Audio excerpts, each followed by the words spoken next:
The champagne flutes clinked, the string quartet hummed something nauseatingly delicate, and I stood next to a floral arch I paid $4,300 for. Watching my wife giggle like a teenager while her hand slid up the arm of a man she once introduced as just a friend from work. Now, she didn't even bother with that. She caught me watching them, rolled her eyes, and turned back to her group of co-workers like I was the damn caterer. When someone asked who I was, she laughed. Oh, he's just here. Just here. Like an extra. Like the forgotten name on a barely remembered group project from college. Then she leaned into him, Jacob, apparently, and whispered something that made him smile wide and fake and smug. I didn't hear what she said, but I didn't need to. The body language said it all. Her hand lingered on his wrist. Mine clenched around a glass I hadn't even finished. My name wasn't on the program, not even a thank you during the speeches.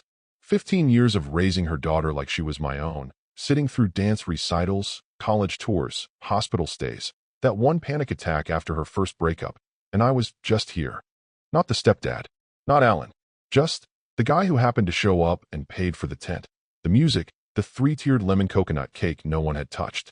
A photographer asked them to smile. I slipped away before they noticed I wasn't in the shot. Look, I know how this sounds. Some quiet guy sulking because his wife ignored him at a wedding. Cry me a river, right? But the thing is, I wasn't angry. Not yet. I wasn't sad either. What I felt was surgical. Like a switch had flipped, and something cold clicked into place. I knew what they didn't. I wasn't just here. And if you're someone who enjoys stories where the loudest voices get real quiet by the end, maybe hit the subscribe button. More than 90% of people just listen and scroll. This helps our team keep delivering these quietly brutal little truths. All right, back to it. The venue was beautiful. I'll give her that. She'd chosen a place with wide lawns and high trees. One of those restored barns everyone on Instagram fawns over. It was warm for October. Too warm for me to wear the gray wool suit I'd been planning. So I swapped it for something lighter, navy, with the same cufflinks her daughter bought me on Father's Day 4 years ago. She probably forgot about that. They were engraved with the word always. The irony didn't hit me until I was in the car, already halfway there. I stood on the patio watching the sun drop behind the hills while her co-workers sipped cocktails and pretended not to notice I existed. They wore perfect white teeth and tailored jackets and the kind of expensive cologne that smells like money laundering. Jacob, her little office sidekick, wore a red pocket square that matched her lipstick. I wonder how long they practiced that. The most humiliating part wasn't the smirks or the eye rolls, or even the way her voice went up half an octave when she laughed at his stupid stories. It was the comfort. She wasn't sneaking around. There were no whispers or awkward glances. No guilt. Just pure, effortless dismissal. She didn't even bother pretending she respected me. At one point, a waiter asked if I needed anything. I shook my head. What I needed wasn't on the menu. My phone buzzed in my jacket pocket. A calendar reminder I'd set months ago, Maddie's big day. Don't forget the tissues. Yeah, I didn't forget. I just brought the wrong kind. From the side door, I watched the dance floor open. Her daughter, my daughter, for all intents and purposes, was beaming. Gown pristine, veil perfect, everything glowing. And as she swayed to that overwrought Ed Sheeran ballad, her mother joined the dance floor. Not with me, but with Jacob. They laughed like they owned the place. She pointed across the floor toward me. I could tell by the flick of her hand, the half-smile, and he made a face. They toasted, and she kissed his cheek. I walked outside and lit a cigarette I hadn't touched in 7 years. It tasted like soot and defiance. A voice behind me said, "Didn't know you smoked." I turned slowly. It wasn't her. It was someone older, familiar. But that comes later. What matters now is that this wasn't the moment I lost control. It was the moment I remembered I had it. Because while they were dancing and drinking and pretending the man who paid for all of it didn't exist, I was remembering something else. I don't raise my voice. I raise consequences. I took the long path behind the tent, where the noise softened into background clutter and the garden lights blinked lazily in the dusk. I could still hear their laughter, the kind of shrill, performative glee that always comes right after you humiliate someone and think you've gotten away with it. The crushed gravel crunched beneath my shoes as I walked, and I was halfway to the far bench when a voice I hadn't heard in 5 years cut through the silence like a hot knife. Alan. I turned. Gregory Maddox. Gray hair, pressed navy suit, glass of neat bourbon in one hand, and the kind of posture that says, "I've been running empires longer than you've been alive." He was walking toward me, brows furrowed not in hostility, but curiosity. The kind that always precedes respect. Didn't know you were here, he said, then paused, eyes scanning me with fresh interest. Wait, didn't know you were the father. I smirked and extended a hand. Technically stepfather. Legally irrelevant. Financially critical. He laughed, short, sharp. That sounds like something you'd say. It's been, what, 6 years? Since the Axiom integration. 7. You still using that procurement module I slipped into the logistics framework? He raised his glass like a salute. Every damn day. That system saved us $8 million last year alone. I shrugged. You're welcome. He looked past me toward the tent, then back. You're just here? No speech, no toast. Apparently, I'm the silent donor, I said. Or as my wife would put it, the guy who blends in with the furniture. Gregory's face changed. Not sympathy, he wasn't the sentimental type, but a flicker of understanding. The way a man who's seen 1,000 deals fall apart recognizes the scent of betrayal. And then comes the calculus. What kind of man is standing in front of me now? Why didn't you speak up? He asked finally. I took a breath. Some things reveal themselves at the right time. His gaze sharpened. You've got something planned. Gregory, I said quietly. You've known me long enough to understand one thing. I don't interrupt a train that's already headed for the cliff. I just lay the track. He let out a slow, thoughtful whistle. That guy? Jacob. I thought he was just another entitled mid-manager. I didn't know he was with your wife. Neither did I said. Until I did. And she? Thinks she's untouchable, I said, glancing back toward the tent. Which is interesting, because the last time someone thought that in your company, they ended up in compliance arbitration with a subpoena in their inbox and no golden parachute. He raised a brow. You kept access to the system? Not directly, I said with a calm smile. But I remember the structure, the back-end logic. And more importantly, I remember the ethics clause your board revised in 2019. The one I drafted. He chuckled, a sound more impressed than amused. God, I missed working with you. We sat in silence a moment. He sipped his bourbon. I watched a moth spin around a lantern until it finally gave up and disappeared into the trees. Tell me, he said finally, voice low. What do you want out of this? Nothing loud, I said. No drama. Just the right consequences. Quiet. I'm not interested in taking her down. I'm interested in removing myself from her delusion entirely and making sure the man she bet on finds out what it feels like when you build your career on someone else's wife. Gregory nodded, thoughtful. We've got a compliance review coming up. If anything's flagged, just look for his name. Jacob Rensley. He blinked. Wait, that's him. Jacob from East Sector? I tilted my head. You know him? He's been circling a promotion. Ethics clearance pending. I looked back at the 10 again. They were dancing now. She was leaning into him, hair falling over her shoulder like a shampoo commercial. Jacob's hand was way too familiar for a man supposedly not crossing lines. Gregory stood. I'll run the name. If there's anything actionable, you'll be the first to know. No need, I said. Just follow protocol. Let the system do what it was designed to do. He smiled. I forgot how much I enjoy watching a clean operation.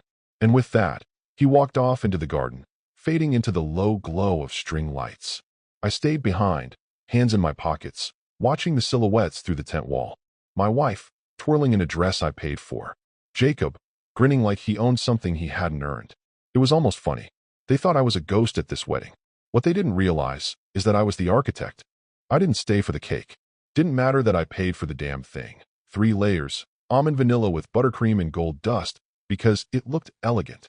No one noticed when I slipped out the side door.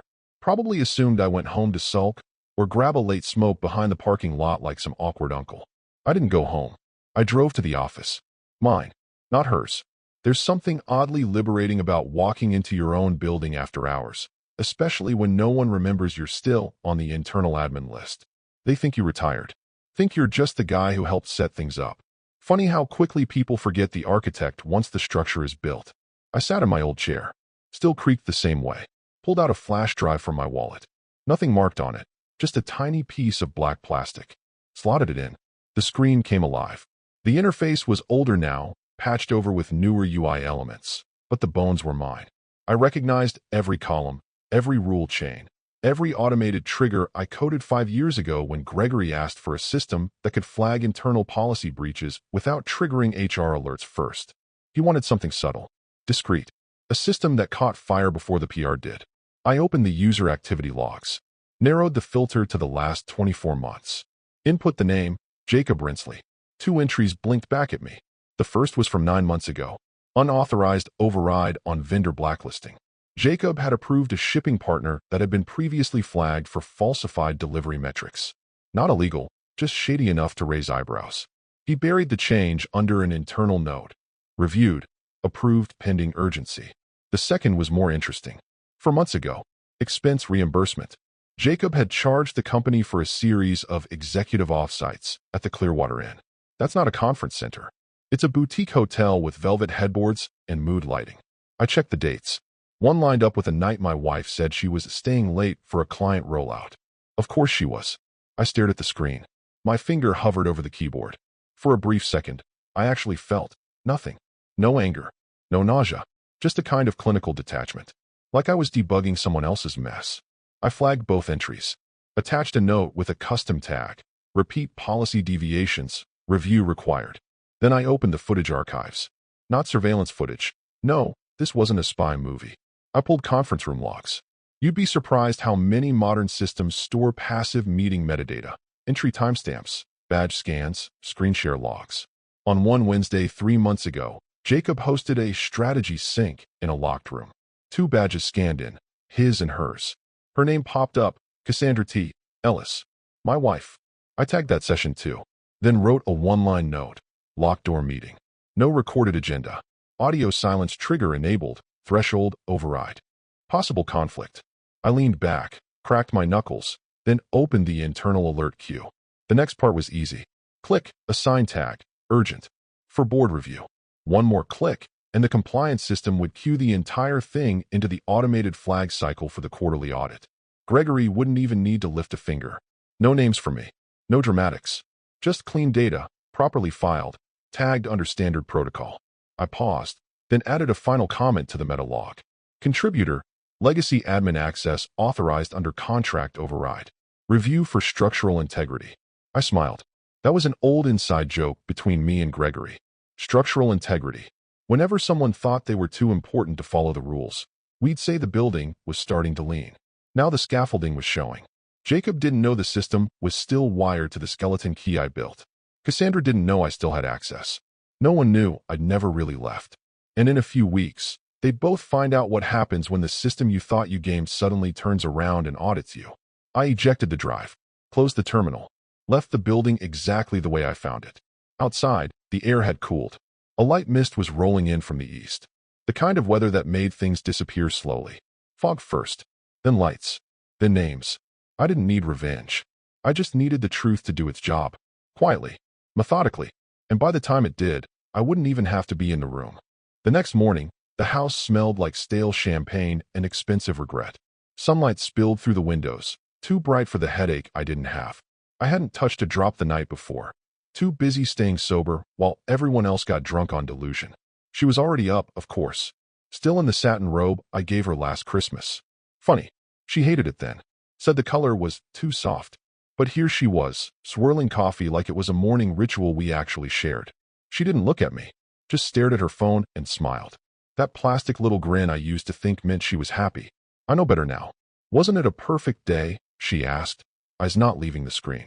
I sat down across from her, cracked a boiled egg open with deliberate calm, and said, it was revealing. She didn't even register the landmine in the word. Just kept thumbing whatever inside joke Jacob had likely sent. Her nails were freshly done. French tips.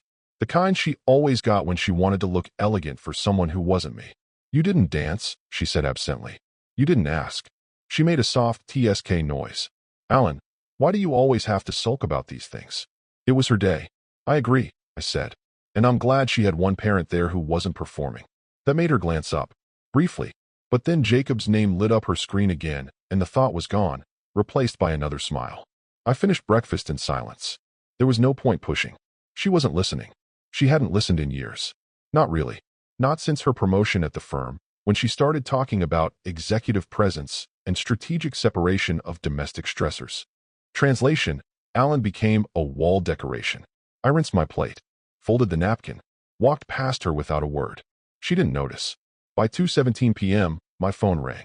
Unknown number. But the voice on the other end was anything but unfamiliar. Alan, Gregory said. I just got the automated ping. You pushed a compliance review. I stepped into my office and shut the door. I didn't push anything. The system queued it. All I did was tag what was already there. Silence on the other end. Then, I read the tags. Expense reports, vendor overrides, and that meeting log. He cleared his throat. That's your wife. I leaned back in the chair. Technically. Contractually. For now. Gregory exhaled. Jesus. What's the board's policy on undisclosed romantic relationships between senior team members and vendor-side family? He didn't answer that. He didn't need to. We both knew. The clause was buried in Section 12.2. I wrote the first draft myself, years ago. Look, Gregory finally said. I'll run this through protocol, same as anything. You sure you want it to escalate this way? I let the silence hang for a second, then replied, I want whatever the system deems necessary. No favoritism. No hand-holding. Just consequences. Another beat of silence. Then, quieter. You were always surgical. And you always liked clean incisions. We ended the call with nothing else said. I stayed in the office for another 10 minutes, not working. Just thinking. Not about the fallout. That part was inevitable. I was thinking about the exact moment she stopped seeing me. It wasn't dramatic. No big fight. No slammed door. Just a series of eye rolls and unspoken dismissals. Death by 1,000 sighs. She thought I'd never say anything. Never act. Because for years, I hadn't. That was her mistake. When I stepped out of the office, she was on the couch, still laughing at her phone, one leg tucked under her like a teenager. I was thinking, she said without looking up. We should go to St. Helena next month. Jacob says the wine there. Jacob won't be going anywhere for a while. I interrupted softly. That got her attention. Her head turned, slowly. What does that mean? Just that some people are going to be very busy answering questions soon. She blinked, trying to read my tone. I didn't give her the luxury. I walked upstairs, closed the door, and for the first time in 15 years, I didn't feel like the outsider in my own home. Because the house was mine. The truth was mine. And the silence? It was no longer hers to enjoy. Monday morning arrived with corporate precision. 7:58 a.m., Jacob Rensley strolled into the headquarters like he owned the place. Aviator sunglasses still on, coffee in one hand, Bluetooth earpiece blinking like some sort of status badge. His blazer was navy today, tailored, sharp, but the smile he wore was sharper. That smug, silicone confidence of a man who thinks he's already 10 steps ahead of the room. He swiped his badge at the front turnstile. Denied. He chuckled, shook his head like it was a tech glitch, and tried again. Access denied. The security guard at the desk stood up. Mr. Rensley? Jacob gave a tight-lipped smile. Yeah, probably some system hiccup. You know how these updates go. I've been asked to escort you to holding room B. Jacob's smile faltered for half a second, just enough for a flicker of confusion to register. Holding room? For what? Compliance requested it directly. That name did it. Jacob's jaw tightened. He followed, his steps slower now, posture stiffening as the glass walls of executive privilege began to close in. Holding room B wasn't ominous, not on paper. It was a polished, windowless conference room with a smart screen, frosted walls, and chairs that looked expensive but weren't. A room designed to make people feel slightly important, until they weren't. Inside, waiting in the head chair, was Gregory Maddox. He didn't smile, didn't even gesture a greeting. 2 other people flanked him, head of compliance, and an internal audit lead. Neither of them spoke. Jacob, Gregory said flatly. Sir, if this is about the vendor approvals. Gregory raised a hand. One finger. That was all it took. The room went silent. We're not starting with your fabrications, Gregory said, eyes on a folder in front of him. We're starting with your omissions. Then we'll move to the lies. Jacob's throat moved. I'm not sure I understand. Gregory opened the folder. You lied on your ethics disclosure. Failed to note a personal relationship with the spouse of a former board consultant. Jacob opened his mouth, closed it, blinked. You charged the company for off-site hotel stays under the guise of strategic meetings. Those hotels coincided with badge logs of an external party, Cassandra Ellis, wife of Alan Ellis. Ring a bell. This has nothing to do with. Wrong again, Gregory said, tone like steel under velvet. This has everything to do with that. Jacob shifted in his seat. This is personal. It's retaliation. I've never been disciplined. My metrics are clean. My team. You slept with a man's wife, Gregory said, voice quiet but slicing. Not just any man. A man who helped build this company's compliance infrastructure. You didn't just cross a line. You disassembled the entire perimeter and danced on the ashes. Jacob looked around the room, searching for an ally. No one met his eyes. This is insane, he said, voice rising. I didn't know he still had access. I didn't even know he worked here anymore. You think that's a defense? Gregory snapped, slamming the folder shut. You lied. You exploited. And worst of all, you were arrogant enough to think no one was watching. Jacob stood abruptly. This isn't over. You don't have grounds. Gregory stood, slower, but taller. I don't need grounds. Compliance does. Legal does. The board does. Your exit interview is being prepared as we speak. HR will contact you within the hour. You're firing me? Gregory stared him down. You're already gone. You just haven't figured it out yet.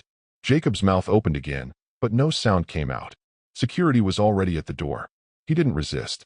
He just walked, faster than he came in, shoulders hunched now, steps uneven.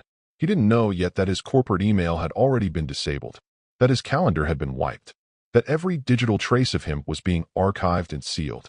Back at reception, the same turnstile that rejected him now sat silent, blinking its little red light like a heartbeat slowing down. Outside, the fall wind had picked up. Leaves scraped across the pavement. And Jacob Rinsley, the man who once strutted through these halls like a wolf, was now nothing but another bad password waiting to be deactivated. Inside the boardroom, Gregory looked down at the empty chair. Then, quietly, he muttered, "Play stupid games," and let the silence finish the sentence. She didn't notice I hadn't come home until after 9. That was the first sign, how long it took her to register the silence. The empty driveway didn't tip her off. Neither did the untouched dinner she hadn't cooked. What finally triggered something was the absence of my slippers. The ridiculous leather ones she always mocked, the ones I left by the door every night like clockwork. She called my name once. Not worried, just annoyed. Alan. Nothing. She checked her phone. No texts. No calls. No passive-aggressive read receipts. That's when she started to feel it. Not panic, yet, but a shift. The weight of something no longer orbiting her. She walked through the house like she was expecting to catch me hiding behind a curtain. Every room looked the same at first glance. Then she saw it. The study door was slightly ajar. The safe, emptied. The lower drawer, clean. No files. No photos. No post-it notes with my tidy little handwriting. On the desk, a cream envelope with her name on the front. Just her first name. Cassandra. No to my wife. No love. Not even a damn comma. She sat down and opened it with the kind of care you reserve for legal papers or love letters. This was neither. Inside, a folder containing 6 neatly tabbed documents. A printed screenshot showing full account ownership of all 3 of our joint savings and investment portfolios, now solely in my name. Confirmation of a property trust transfer.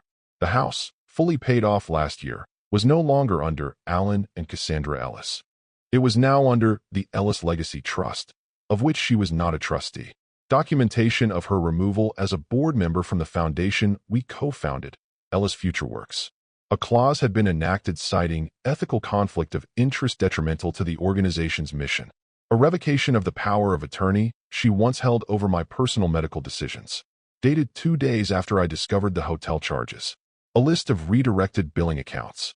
Phone, utilities, even her gym membership, the one she swore she needed for solo time, moved off my ledger. And finally, a sticky note. Yellow. Centered on the last page. In my handwriting. You said I was just here. Now I'm not. That was when the shaking started. Not from fear. From recognition. It wasn't a tantrum. There were no screams. No thrown vases or punched walls. Just her body folding into the floor like her legs had decided gravity was no longer optional.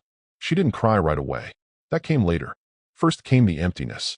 The gnawing, hollow realization that the man she dismissed, ignored, and silently erased from the narrative had quietly been building an escape hatch. Not loud. Not messy. Just clean, irreversible subtraction. She reached for her phone. No new messages. She tried to call. Straight to voicemail. Then she opened her laptop. Tried logging into the foundation dashboard. Access denied. She checked the bank app, account not found. That was when the tears started. But the worst part wasn't the financial erasure or the legal precision. It was the fact that he hadn't even bothered to leave a fight behind. He didn't yell. He didn't accuse. He just disappeared, like a man who had finally accepted the one truth that mattered. She never saw him. So now, she never would again. The call came just past noon, while she was sitting at the kitchen island, eyes swollen, a cold cup of coffee in her hand, untouched since sunrise. She'd been dialing Alan's number on repeat, blocked. His emails bounced. His work address now had an automated reply. Mr. Ellis is unavailable for direct correspondence. Please contact Legal or Foundation Affairs through the main line. She didn't even know he had a legal team. When the phone finally rang, she snatched it up like a drowning woman grabbing a rope. Unknown number. Alan, she said, breath sharp, too eager. No, said the voice. Calm. Commanding. Male. This is Gregory Maddox. She froze. Her mouth opened, but her brain hadn't caught up. Gregory, Mr. Maddox, I'm not calling to talk about Alan's whereabouts, he said. He doesn't report to you anymore. Her jaw locked. I don't understand. Why are you? I thought you should hear it from me before it hits LinkedIn and your group chats, he continued. Jacob Brinsley has been terminated. Effective immediately. There was a pause on her end. A breath. A hope. Because of me, she asked, voice sharp, defensive. Because you think we? I didn't fire him because of the affair, Gregory cut in coldly. Frankly, what you do in your marriage is none of my business. I fired him because he falsified reimbursement records, circumvented vendor screening protocols, and failed to disclose a conflict of interest, one that violates a policy clause written by Alan himself. She blinked. Her throat went dry. Wait, Alan wrote. You didn't know? Gregory asked, genuine surprise laced with amusement. Of course you didn't. You never bothered to ask what he really did here. You thought he was just the guy who helped out years ago. He never told me. No, Gregory said. He didn't. Silence. She gripped the edge of the counter like it might anchor her to the reality slipping out from under her feet. But Alan, Gregory continued, his voice lowering, didn't come to me demanding anything. He didn't make a scene. He simply handed me a list. Timestamps. Logs. 2 compliance flags I had missed. A locked door meeting with badge access data. A precise little folder. No commentary. She swallowed hard. So that's it. For him, Gregory said. It was over the moment you mocked him at your daughter's wedding. Her voice cracked. It was a joke. He didn't think it was, Gregory replied. She closed her eyes, whispering like it would undo the past. But it wasn't serious between me and Jacob. It didn't mean anything. Gregory didn't respond. So she pushed. Do you know where Alan is? Can you have him call me? Gregory sighed. You really don't get it. What? This isn't about where Alan is, he said. It's about where you'll never be again. And then he hung up. She stood there, phone still pressed to her ear like a child holding a disconnected tin can to her lips, hoping the wind might carry back an apology. But the only thing that came was silence. And beneath it, the sound of something else. Power shifting. Permanently. Quietly. And far too late for her to catch up. It started small. A missed call from her sister that didn't get returned. Then 2 days later, a text. Short, brittle. Heard about Jacob. Not sure what to say. Need time. Cassandra stared at it for 10 full minutes before typing a reply, deleting it, typing again, deleting again. She never sent anything. By Wednesday, the silence thickened. Her college friends' group chat went oddly quiet after she posted a photo of the floral arrangement still sitting on her dining table from the wedding. Normally, they'd fawn over the decor. This time, one emoji, a rose, nothing more. That same afternoon, she noticed a strange tension at work. The front desk girl who always complimented her heels barely looked up. Her assistant, usually clingy and overeager, was suddenly working remotely due to illness. Cassandra caught 2 paralegals whispering by the printer. They stopped when she approached, then acted like the toner was suddenly the most fascinating thing on earth. On Thursday, the dam broke. It was her daughter, Maddie. She arrived unannounced, no knock. Just the sound of keys in the door. Hers still worked. And then a slam as she threw her purse onto the table. Her face was pale, her voice tight. I just got a call from one of Connor's uncles. Did you know Jacob was fired? Cassandra blinked, mouth half open, halfway through a bite of a plain bagel. That's not. Yes, but it's complicated. Compliance flagged him, Maddie cut in. Dad flagged him. He's not your dad. Cassandra snapped, standing. Maddie's voice dropped, cold and final. He was the only man who showed up for me for 15 years. You may have forgotten, but I haven't. Cassandra recoiled like she'd been slapped. Maddie stepped closer, eyes shining, not with tears, but something worse. Disappointment. You embarrassed the only person who never left us. Not once. Not even when you made it damn near impossible for him to stay. Maddie, please. But her daughter was already shaking her head. I saw the footage, Mom. Cassandra froze. What? From Clearwater Inn. Room 614. Jacob. You. 2 nights before my bridal shower. You told me you had a migraine. The silence in the room suddenly had weight. A kind of gravity. You broke him, Maddie whispered. And you laughed while doing it. I didn't mean to. Yes, you did. You meant to humiliate him. At my wedding. My wedding. And now you're shocked that he finally walked away. Cassandra took a step forward. Please, he won't even answer my calls. Good, Maddie said. Maybe now he can finally breathe. Then she walked out, shutting the door gently. Not a slam. Not dramatic. Just done. By Friday, the stories had spread wider. A cousin sent a cryptic Facebook message. Tough week, huh? Her aunt commented on a photo. So sorry things turned out this way. We're all praying for peace. What peace? There was a message waiting in her inbox from the church board. A polite but clear notice. Due to current events, her monthly speaking slot on the community outreach panel would be suspended until further notice. She replied asking why. They never answered. At work, things were worse. One of the firm's senior partners, her ally, until recently, rescheduled their standing Monday sync. Twice, then canceled altogether. A junior associate who used to beg to be on her cases suddenly asked to be reassigned. It hit her that night while brushing her teeth. The reflection in the mirror wasn't smug anymore. Her skin looked tight, lips dry, hair too stiff, as if frozen mid-fall. There was a faint tremor in her hand. Alan hadn't just left. He had taken the gravity of the room with him. Her axis. And now, everything was floating. Cold. Unmoored. And she was drifting. Powerless to stop the slow unraveling of the life she once believed was hers by default. The call came late. Not in the dramatic, stormy night kind of late, but the kind of hour where people only reach out if something's wrong, or if they've been turning a thought over so many times they can't hold it anymore. Cassandra was in bed, awake but not moving, wrapped in silence thick enough to suffocate. The house was still hers, technically, but it didn't feel like a home anymore. Just walls echoing with conversations that used to happen. Memories that refused to pack their bags and leave with him. Her phone buzzed on the nightstand. She reached for it with slow hands. Maddie. Her heart kicked. She sat up. Hello. There was a breath on the other end. No hello. No warmth. Just hesitation. A pause heavy enough to carry something sharp inside it. Then, her daughter's voice. Soft. Flat. Did you ever respect him? Cassandra blinked. What? Alan, Maddie said. Did you ever respect him? The silence that followed wasn't intentional. It wasn't strategic. It was real. Because Cassandra didn't know how to answer. She wanted to say yes. That of course she did. That he was kind and generous and devoted and showed up to every single moment a father should, even when he didn't have to. That he paid the bills and the therapy and the soccer camps and the food allergy testing that cost them nearly a vacation's worth of money. But saying it felt dishonest. Because if she had truly respected him, would she have let the entire wedding weekend turn him into wallpaper? Would she have leaned into Jacob while Alan stood 5 feet away? Would she have laughed when someone asked who he was? Would she have said, "Oh, he's just here," and never once looked back to see if he was still standing? She opened her mouth. Nothing came out. Maddie sighed. Not dramatically. Just tired. That's what I thought. Cassandra felt something tighten in her chest. Maddie, please. But her daughter wasn't done. He paid for everything, she said. Every single thing. And you humiliated him. In front of everyone. Even me.